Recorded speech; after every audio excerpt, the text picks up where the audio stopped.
नमस्कार सर्वांना, मी अन्नपूर्णाच्या किचनमध्ये तुमचं सर्वांचं स्वागत आहे।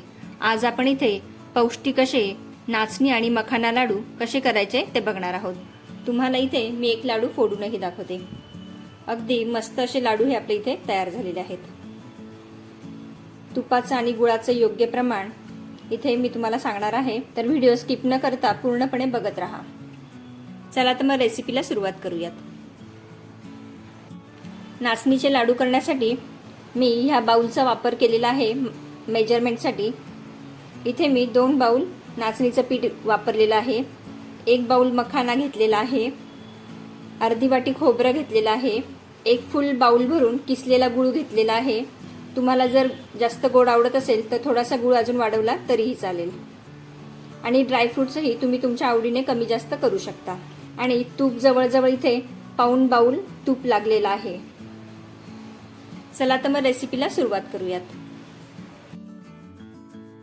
मखाना सुद्धा इथे आपण 2 बॅच मध्ये भाजून घेणार आहोत।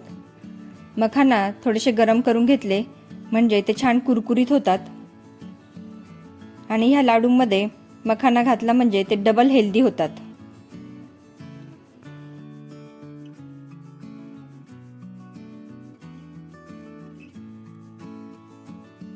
मखाना थोडेसे लालसर खरपूस असे झाले की मिक्सरला बारीक पावडर करून घ्यायचे आहे। आता मखाना इथे छान भाजून झाले आहेत, मी काढून घेते।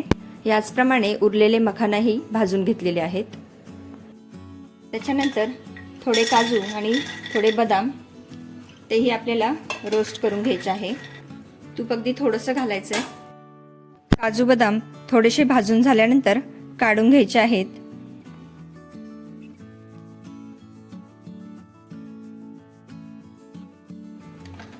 थोडेसे अक्रोडही गरम करून घ्यायचे आहे हलकेसे। ड्रायफ्रुट्स तुम्ही तुमच्या आवडीनुसार कमी जास्त करू शकता। अक्रोडही हलकेसे गरम करून घेतले आहेत, ते देखील काढून घेते। आता इथे अर्धी वाटी सुकं खोबरं किसून घेतलेलं आहे। आता खोबरं लालसर रंगावर झाल्यानंतर ते काढून घेते। इथे आपण 2 मोठे बाउल नाचणीचे पीठ घेणार आहोत, तर इथे हा पहिला बाउल घेते। त्याच्यामधलं अर्ध पीठ मी इथे कढईत टाकून घेतलेलं आहे। थोडं थोडं करत पीठ आपल्याला भाजून घ्यायचं आहे। एकदम पीठ घातलं म्हणजे ते व्यवस्थित भाजलं जाणार नाही। पहिल्यांदा आपण थोडंसं कोरडंच भाजून घ्यायचंय। 1-2 मिनिटं कोरडं भाजल्यानंतर आपण त्याच्यामध्ये तूप घालणार आहोत। तूप मी इथे अंदाजानेच घालणार आहे, लागेल तसं चमच्याने तूप घालायचं आहे। बारीक गॅसवरच व्यवस्थित पीठ भाजून घ्यायचं आहे। नाचणीचं पीठ कसं तयार करायचं ह्याचा व्हिडिओ मी पहिले आपल्या चॅनलवर अपलोड केलेला आहे। जर तुम्हाला बघायचं असेल तर त्याची लिंक मी डिस्क्रिप्शन बॉक्समध्ये देते। नाचणीला भिजवून मोड आणून हे पीठ मी तयार केलेलं आहे। आता 2 मिनिटं झालेली आहेत। हे पीठ हलकंसं गरम झालेलं आहे। आता मी ह्याच्यामध्ये तूप घालते। इथे चमच्याने आपण तूप घालत राहायचं आहे। आता पहिल्यांदा 2 चमचे तूप घालून घेते। हे लाडू रोज एक खाल्ला म्हणजे भरपूर पोषण, एनर्जी आणि इम्युनिटीही मिळते। थकवा, अशक्तपणा अजिबात वाटणार नाही आणि हाडे सुद्धा बळकट होतात।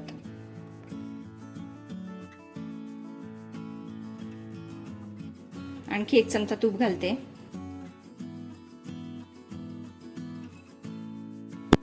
भरपूर कॅल्शियम, प्रोटीन युक्त आणि आयर्न युक्त असे हे पौष्टिक लाडू आपले इथे तयार होणार आहेत। आणि हे लाडू करायला वेळही लागत नाही, अगदी झटपट असे हे लाडू होतात।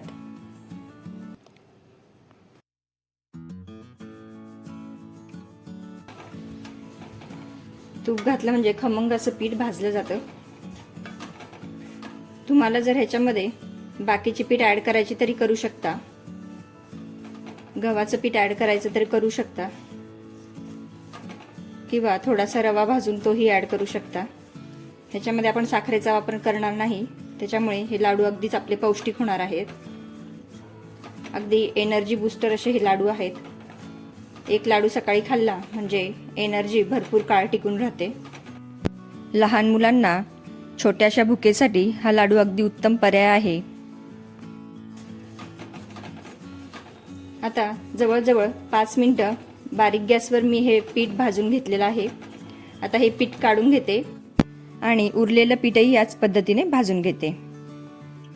इथे कढईमध्ये मी जवळजवळ अर्धा वाटी तूप घालून घेतलेलं आहे. आता 1 बाउल मी इथे गूळ घेतलेला आहे. ज्या काचेच्या बाउलने आपण पीठ मोजून घेतलं होतं त्याच वाटीने हा गूळ देखील मोजून घेतलेला आहे. आणि गूळ व्यवस्थित आपल्याला ह्या तुपामध्ये मेल्ट करून घ्यायचा आहे.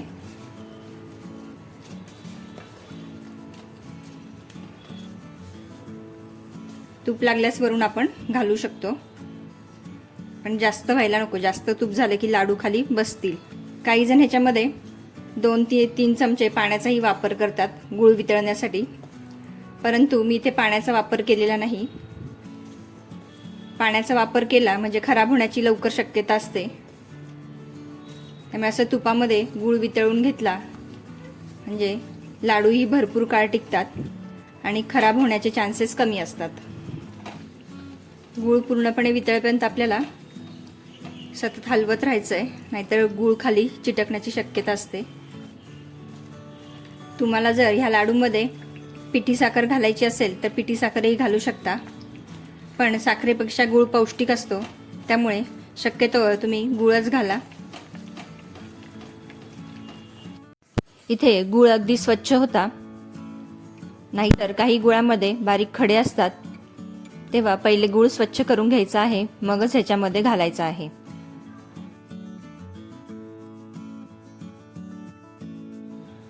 आता हे नाचणीचं पीठ आपण सर्व बाजूने एका परातीमध्ये घेतलेलं आहे. त्याच्यानंतर 1 बाउल आपण मखाना भाजून घेऊन त्याची मिक्सरला बारीक पूड करून घेतलेली आहे, तर तेही घालून घ्यायची आहे. आणि हे खोबरं आहे भाजलेलं, तेही असं क्रश करून घालायचं आहे.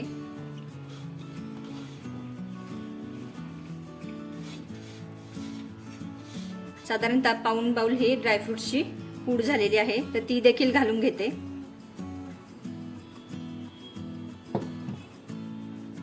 आणि हातानेच व्यवस्थित खालीवर करून मिक्स करून घेऊयात. तुपामध्ये गूळही छान मेल्ट झालेला आहे. आता हे मिश्रण आपण ह्या साहित्यावर घालून घेऊयात. मला थोडंसं तूप कमी वाटलं होतं, त्यामुळे आणखी 4 ते 5 चमचे मी कढईत घालून घेतलं होतं. आणि हे चमच्याच्या मदतीने हलवून घ्यायचं आहे. आता थोडासा गूळ थंड झाला असं वाटलं की हातांनाही त्याला व्यवस्थित असं मिक्स करून घ्यायचं आहे. ते थोडंसं तूप कमी वाटतंय, त्याच्यामुळे इथे मी जवळजवळ 7 ते 8 चमचे तूप घालून घेतलेलं आहे.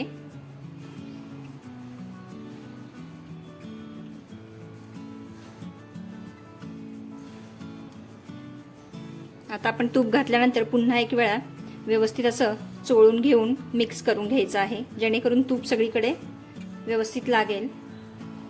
आता लाडू बांधायला घेऊयात.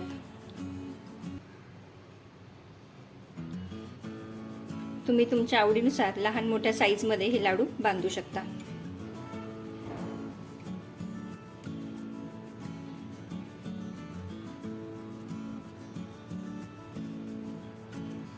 तूपही इथे अगदी आता बरोबर झालेलं आहे आणि छानसे असे लाडू बांधले जात आहेत. अशाच प्रकारे आपण सगळे लाडू बांधून घेऊयात.